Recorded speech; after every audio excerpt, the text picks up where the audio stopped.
Alright guys, welcome back to the channel. Let's see if I can pull this off without knocking the camera off and allowing myself to be audible and all those good things.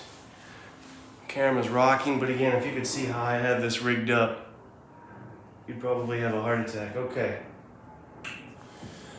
What do I have here? I have a little card game I've been working on off and on for some time. Usually when I go to St. Louis, I take it with me because it's light, doesn't take up much space, but it packs a lot of punch. This thing has seen many variations over the years, and this is the latest version. The cards are from Battles of Napoleon, Eagle, and the Lion, and the cat doesn't need to go on the counter. Thank you very much. And even when I first got this game, I thought, there's a card game in here, but I never really messed with it until much later. And there's a card game in here.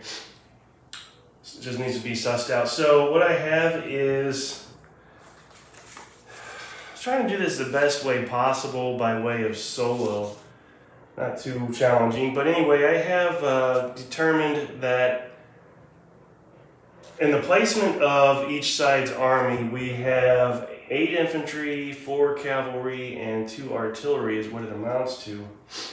And then some variation therein, I won't go into it. Suffice to say, it's pretty much random in what each side gets, yet balanced, if that makes sense. And then I flip each card over for the solo bot as the opposing player, and then for myself, I then place each card according to my best liking. Then we have, there's a little bit of up front in here, as you can see with these guys, these little chits, these relative range chits. So this is the map. What else? The rest is pretty much Battles of Napoleon, the game. Now there are some things lacking. I haven't worked that out yet, although it's not so, it's easily done. But that would be some terrain. I don't have that in yet. And then objectives. Now there's a number of ways to accomplish this. You could do the upfront victory route, which, in the back of this upfront manual, there's I believe a design your own scenario guide. Yeah, and here is listed 1, 2, 3, 4, 5, 6, 7, 8 victory conditions. So you could conceivably roll an 8-sided die, and that would be your random determination as far as what the victory conditions would be for you, the player.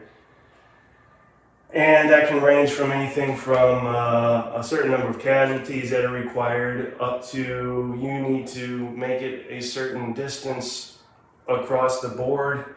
Now with these relative range chits, originally I set everybody to 0, which is what you do in here. But it seemed awful time consuming to maneuver within range. I suppose I could change that. Or I decided I will just randomly place each, I guess this would be a brigade. Each card would be a brigade. Anyway, I randomly placed each unit within the random range. So that makes for an interesting puzzle as well, because you'll have some units that are far away from each other, some that are close, but also that means some of these units, because if you do it for each group, units within the group can in fact be out of range of each other, so you'll have to kind of focus on a command control thing as you move along, and I kind of like that added tactic or strategy, if you will, that needs to be focused on. And then I have each group has an order, which can range from reserve, maneuver, defend, or attack. So there's that. Each group has a group leader, and then each army has a commander-in-chief. So let's roll through some of this and see what we can see. So do we, let's see. The other interesting thing with this Battles in Napoleon game is its clever, simple little initiative system, which is on each order. So if you have an attack order, your numbers range from perhaps 1 to, looks like 20, something around there. And then if you have a defend order, it ranges a little higher in a numerical sequence. So what that means is anybody that has an attack order will typically go first, and then you break that down according to each side. So we'll look and see who has an attack order and then the lowest number, and that's going to be this group right here with a 6. Oh no. And they have an attack order. Now, to determine the unit strength, that's already done for you at the outset with these little icons that are on the card. The number of icons do in fact equal the unit strength. Now you could represent that with little cubes or dice or blocks, or you could use what I decided to ultimately use as this dry erase marker, and just, because these are in plastic holders, just check one off as casualties arise. The only other thing that would cause concern is, are you in line, square, or column for infantry? Well, you may notice, or not, that we have the British marked with an L, almost all of them, to represent line, and the French with a C to represent column, as the French want to do. So, number 6, with an attack order, do we have anybody within range? I think we do have a number of folks. Let's see. Check this out. This is, there we go, here's our range finder. So we have a rifles unit here that could fire at, harassing fire at this artillery unit. And they would only be, no, could they? Could they not? That would mean from here to here, and that's 1, 2, 3, 4. No, they're just out of range actually, so that's not going to work. Same here with a 4 and a 1, they're not within range, and then a 1 and a 2 here. So nobody within range here, so no firing can be done. And because they have an attack order, they can only move up 1 increment numerically. Now, if they had a maneuver order, they could move up 2 numerical increments, but they don't. Now, I could try and change that. Not sure I want to, though. Let's just go ahead and move up 1. So this 3 would become a 4, which I need a 4. Can I get a 4?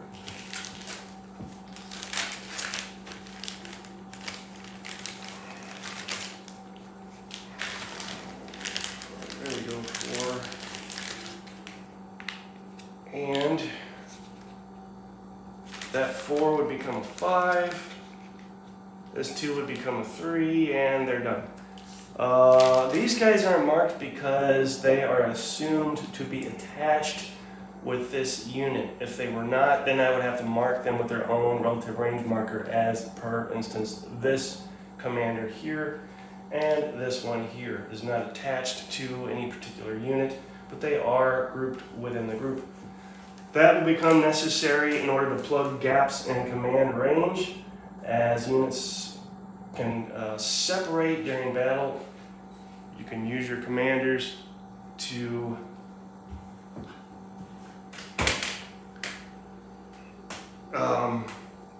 plug those gaps.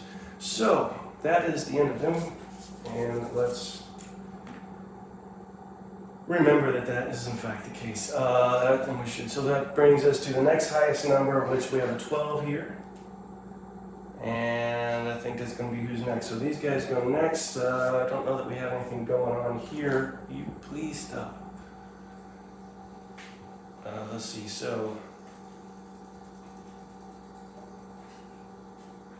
3 and a 5. on, boys. 3 and a 5. 1, 2, 3. Ooh, we do have artillery within just within range, so he could fire. These guys are right against each other at maximum range, 5 and 5, so they could actually do close melee combat. And these guys are way far away, so let's move him up to a 2. A 2. Move him to a 2. He is now 2. And were I playing in a world tournament, I need to mark that he was now limbered for moving. Let's see, maybe I can, if I put it here, that will denote that he did that. And then, so let's go ahead with this first and see what we got. Now, he is not attached, so he's not going to get a melee combat bonus for being there from his leader. So melee, and ooh, that's a cavalry unit. So,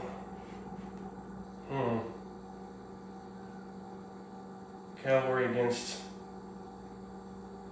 light infantry and column. Now let's see if they can roll to see if they can form square. So we need to do that first. Let's roll this. He gets an 8. That's probably good to go, but there's a modifier for him being adjacent. So, form square, where is that? Morale check, here we go. He rolled an 8, and his morale is a 4, so that's 9, 10, 11, 12. For a figure currently in the unit, 13, 14, 15, 16. No attached commander.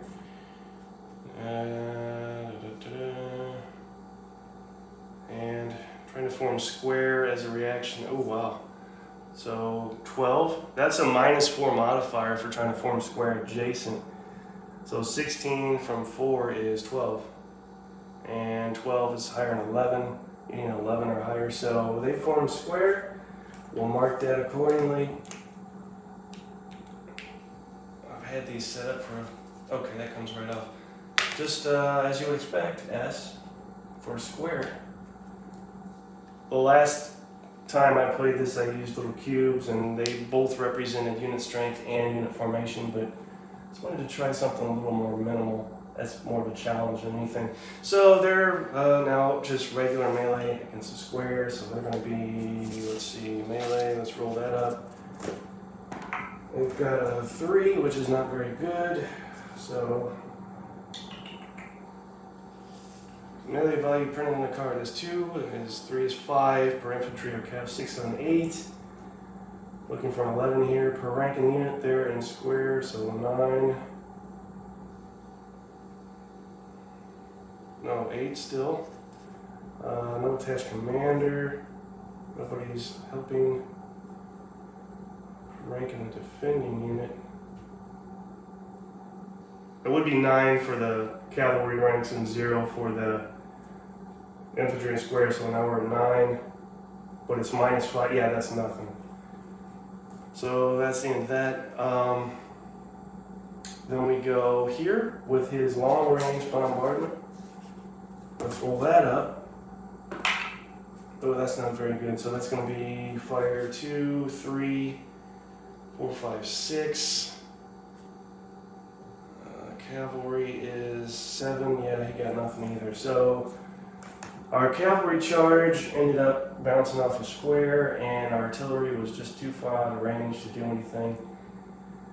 Although this guy did move up. Alright, so who's next? That would be, anybody run the attack order? Yes, 17 up here. French. So after 2 British turns, the French go next. And they have a 4 and a 4. Is that something? A 4, who is it? Artillery, yes. 1, 2, 3. So we have the rifles in range of artillery. Then a 1 and a 5, that's nothing. And a 1 and a 3, which is nothing. So they will move up 1. That 1 needs to become a 2. Come on, 2.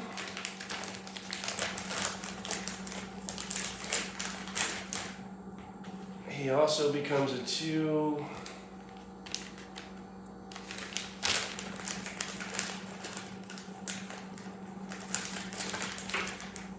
Oops, right here.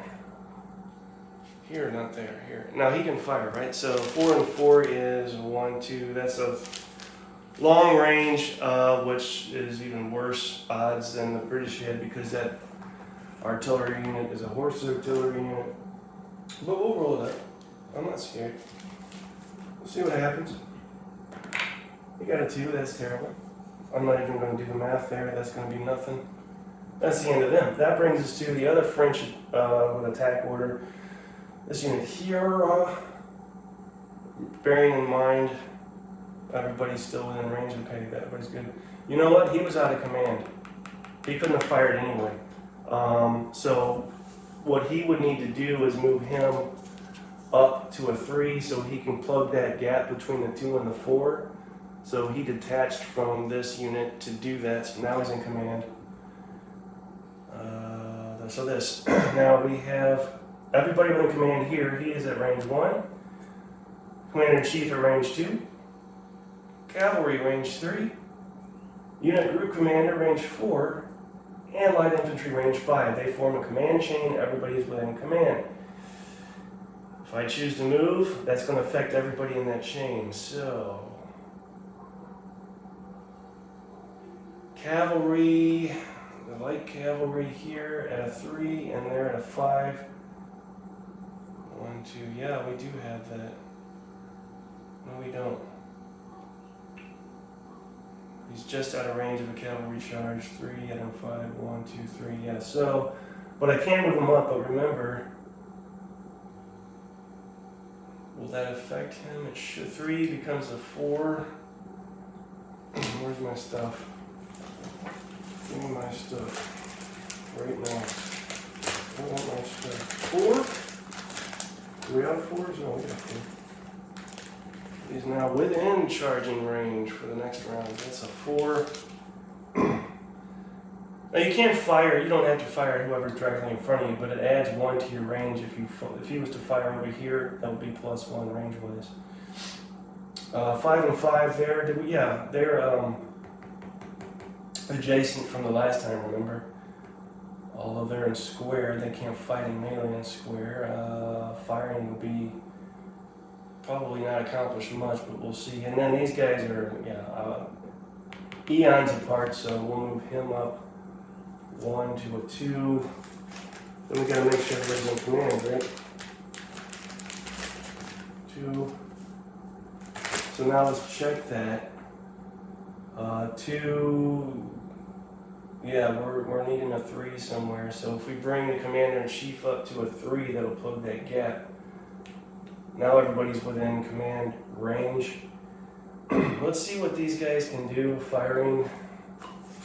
This is probably useless, but we gotta try something here. So that's a 3. 3, and then +1 is 4. 5. 6. And 6 is the best I'm gonna get. You're gonna need 11 or higher, so that's nothing.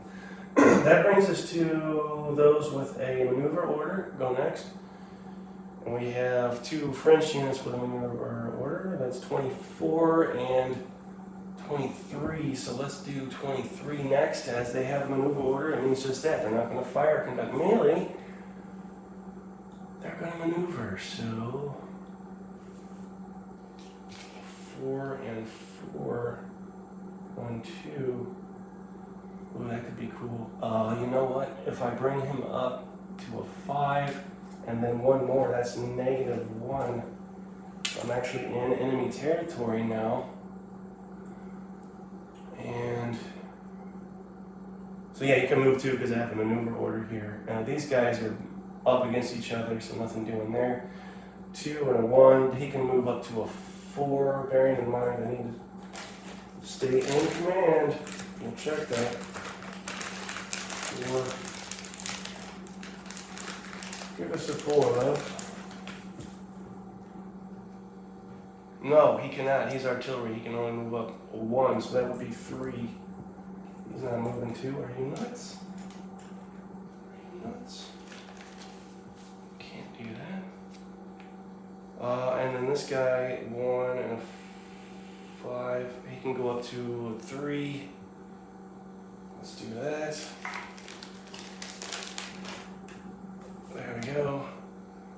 everybody within? No, they're not. We're needing so we got a gap in command here. We've got 2 at range 3, then it skips 4 and goes to 5. The next one up above after 5 to -1. Our unit group commander's at 3. So if we change him to 4, we'll plug that gap and everybody will be in command. See how I did that? Pretty clever, huh? Alright, now that goes to this group at a 0 and a 3, far, far away from each other. So 0, let's move him up to A2. And the same with this fella. We'll leave our group commander attached to this unit. And all is well. And then we have anybody with a defend order. Yes, we have British with a defend order. So they can't move because they're defending, but we can fire or melee, so let's consider that. Range. And is everybody in? No, not everybody's in command. We've got this guy out of command. Oh, that's not good. Now I could move the unit group commander such that I will bring him in command, but to do so, that leaves these 3 units then out of command. So I have to leave him how he is. He'll just have to be out of command. I'll mark it as such. He is out of command. If you're out of command, you can't move. Well, he can't move anyway, so. But that'll be a mnemonic device to remind me to bring him in command somehow at some point. 4 and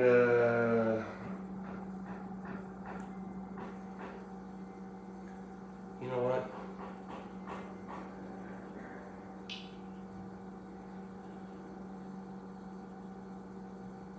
Yeah, okay, we're good. All right. They have definitely can fire here at them. They can fire at him, and this guy cannot. So let's do these 2. We'll start going from left to right. This British light infantry, let's call him King's German Legion, firing at this French light infantry. Let's see what we can do with that. Anything? Nope, because we got a 2. And plus 3 is 5. That's not going to be enough.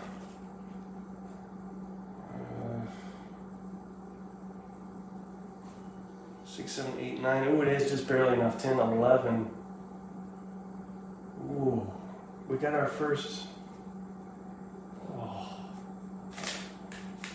So we need to roll. We got a hit, in other words, and I need to roll up to see what I did. So the 5, the unit must retreat. That's our result. Unit hit must retreat, so he goes back from a 5 to a 4. No real harm done, I guess.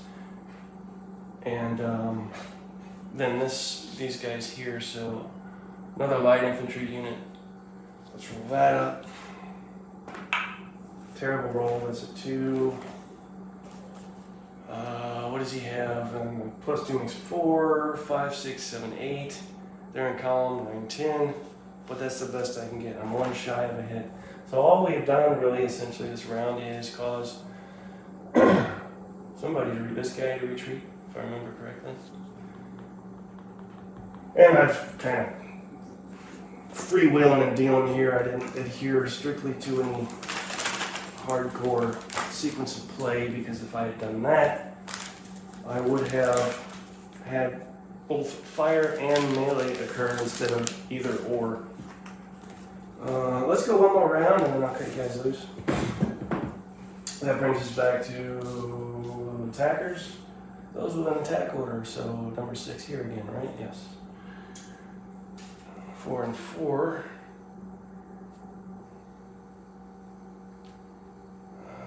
If we move him up to 5, we'll have something. So let's do it this way. Let's do our turn sequence this time. So what does that mean? That means we're going to move everybody that can move. Alright. You can change. Okay, so we can move or fire. That's what's going on this round. Alright? Alright. Move or fire. Well, he moved. Move or fire. He's got nothing in range, so he will move. And beyond 5, you start hitting up -1. And he can only go 1 because they have an attack order. If he had a maneuver order, he can move 2. This guy, 3 and a 2, he can move 1 to a 4. That, everybody in command, a yes. That brings us to number 12 here. Moving and or firing. No, moving or firing. Okay. We've got artillery unit. At mid-range, so let's roll that up for sure. 3 is his range. 6, 7, 8, 9. Feel good about this, y'all. Feel good about this. 6, 7, 8, 9. 10, 11, 12. Yeah, we're good. 13. We got a hit. What had happened? What'd you do? We got a morale test. -2 morale test on these guys. Can I not wreck everything in the process? Calm down. Pipe down, Russ. Morale check here. Rolling a one-sided. 10 D10, we get a 5. What's our morale value? 6, so that's an 11. 12, 13, 14.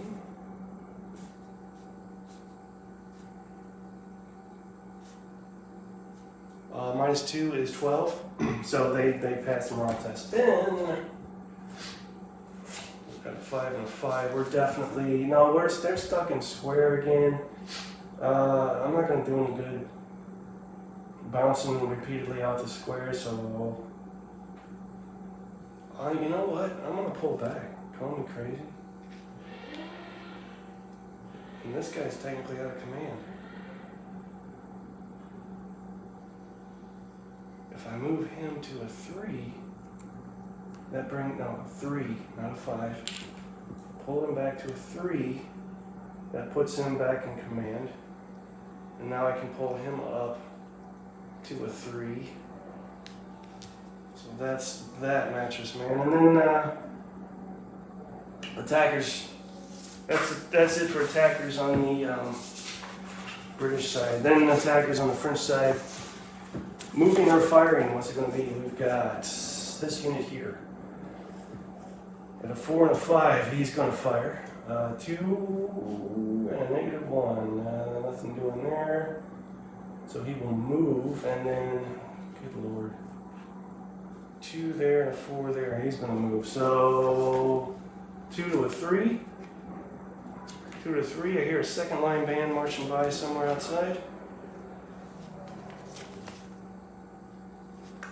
4 and a 5. He's at range 5. Yeah. So mid-range on this guy, he does a +2. We will definitely roll that up. Oh, Jesus. Terrible rolls. Just terrible. It's such a bad roll, it actually burns my skin. 3, 4, 5, 6, 7. Nothing. Okay. Then this group here, at 4 and at 5, we can charge, but that's not yet. And then 5 and 4. Are you telling me they're not within range? Of course they are. 5 and 4. He's within range, and then this 2 and that 3 out of range. Bring that 2 to a 3. He's gonna fire. I cannot roll anything. A 4, 5, 6, 7, 8, 9. Against cavalry is a 10. I'm 1 shy. A bunch of horse malarkey. Alright, then maneuver orders, yes. We've got 2. These guys maneuver. You know what? -1 and a 4. I need to change this order, so let's roll a test to try and change orders. Jesus, I rolled a 1. Oh my god. That's not good.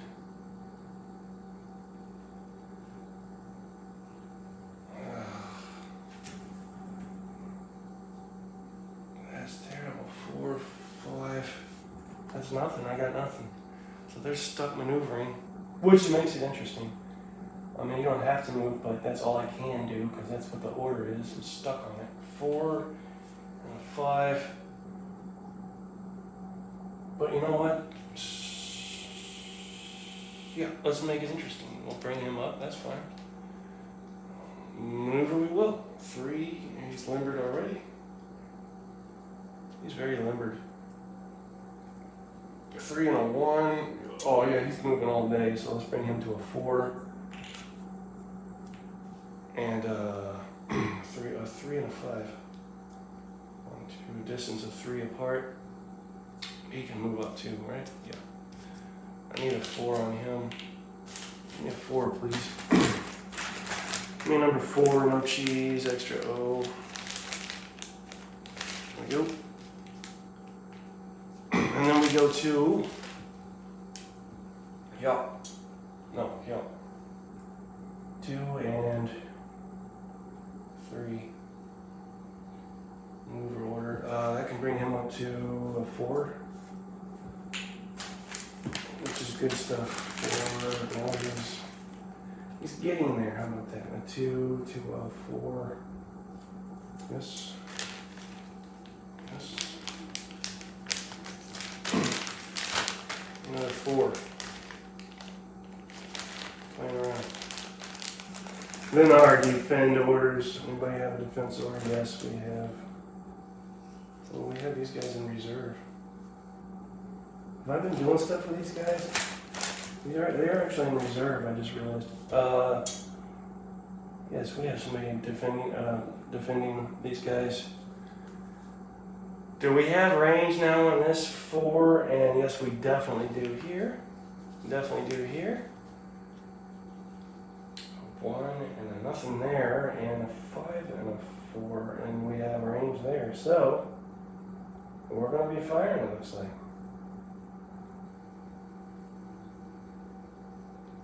He's out of command. Alright, let's start here. He has a +2. Let's roll that up. Not bad. A 5, so that makes 7, 8, 9, 10, 11, 13. That is a hit. Let's roll up the result. We get another retreat. So he now goes to from -1 to a 0. Let's roll this up. Come on, give me a good roll. Thank you. Number 9, 10, 11, 12, 13, 14, 15, 16, 17, 18. He's got that hit. No problem. What is the result?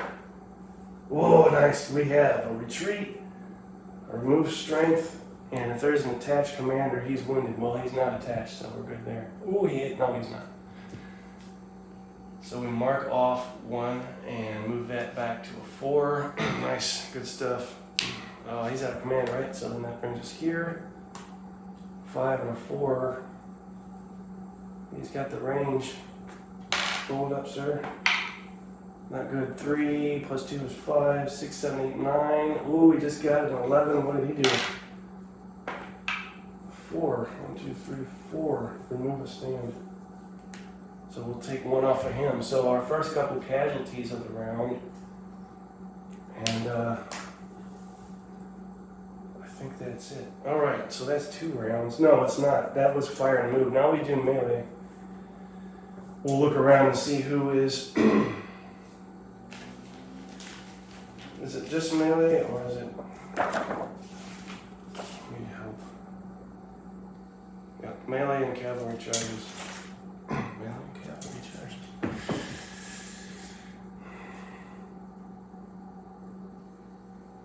Melee and cavalry charges. Well, we're going to need stuff like 4, 3, nothing here. Yes, really? No. Nothing here.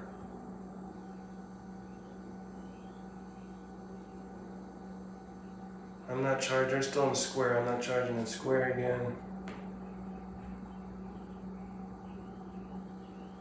4 and a 5. They've got charge capability here. And they can't form square because artillery. Let's roll that up. However,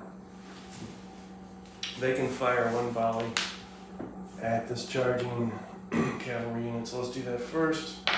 Then resolve the charge. 5 and a 4. That's mid-range plus 3. Add 1 is 4. 5, 6, 7, 8. Nothing doing there. Let's roll up the 4. We need to move him adjacent since he's charging. That's important. Let's roll it up. 6. He's got this because it's plus 10 bonus for charging. What kind of damage are we looking at? 5, which should be retreat. So they don't retreat. They're artillery.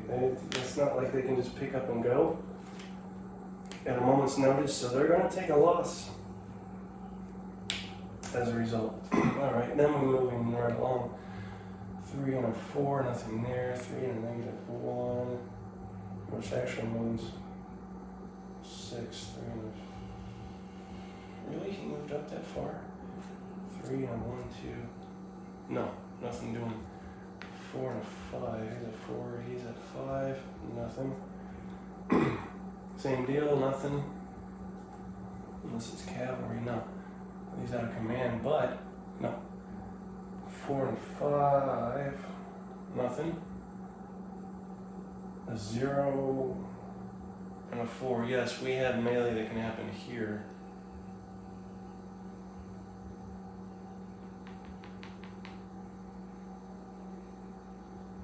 Zero and which means he's at their 5 and he's at his 4. So yes, we have that. We'll roll for the French first. What are you gonna do here? Can you do that? No, he rolled a 1, and now we'll roll for the British. They rolled a 5, much better. No melee bonus. 6, 7, 8, 9. All right, let me get this. Melee 5 is what we rolled. No bonus there. 6, 7, 8, 9, like I said. Ranking the unit. They're in line. Cavalry in line. That's 10. Full attached commander. Target per rank. And column. Drops back down to 8. So they got nothing either. Wow, that was a waste of everybody's time.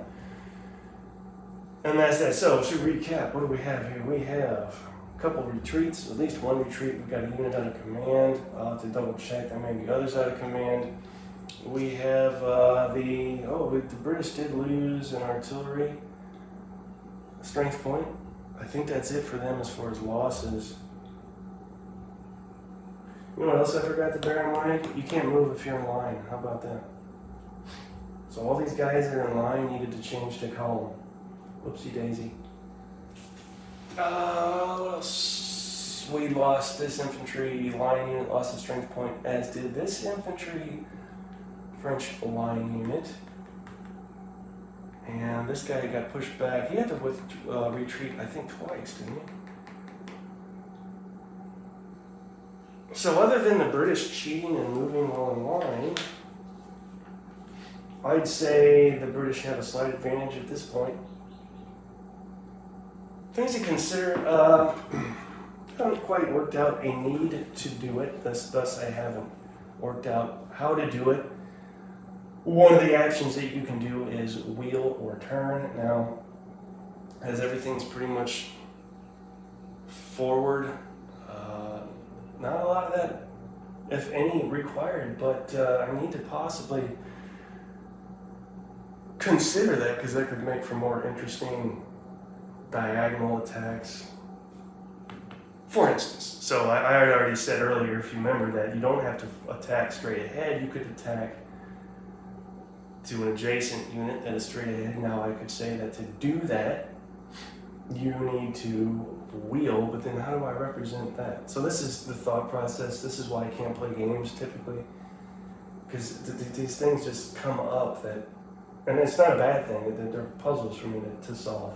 So does that mean I would have to turn? That would be a mess. You don't want all the cards turned all willy-nilly. So that means I need another sort of marker, perhaps a little, I have these little arrows that I could point that way to represent him having wheeled that direction. Flank attacks, how do you resolve that? Well, technically, so say these guys are nose to nose, right?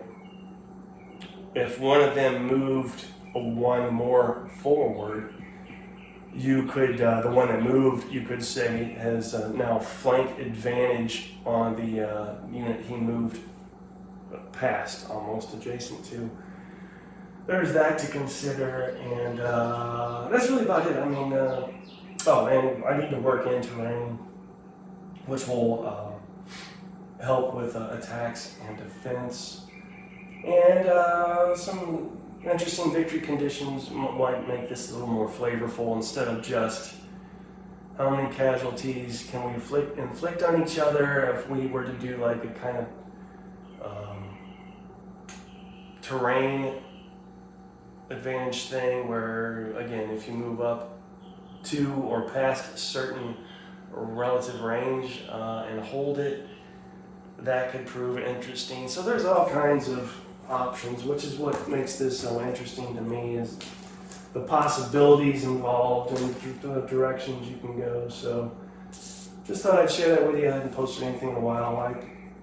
It's just kind of like my, sometimes you want to read a thick, deep, long novel. Sometimes you just want to flip through a magazine, and game-wise, this is kind of just flipping through a magazine for me. Kind of skimming. So let me know what you think, guys, below the video. Post comments, questions, suggestions, anything you want to say is always welcomed, and I will address anything posted in the following video. Alright, guys, let's see if I can turn this off without knocking it over, and I'll cut you loose. Take care.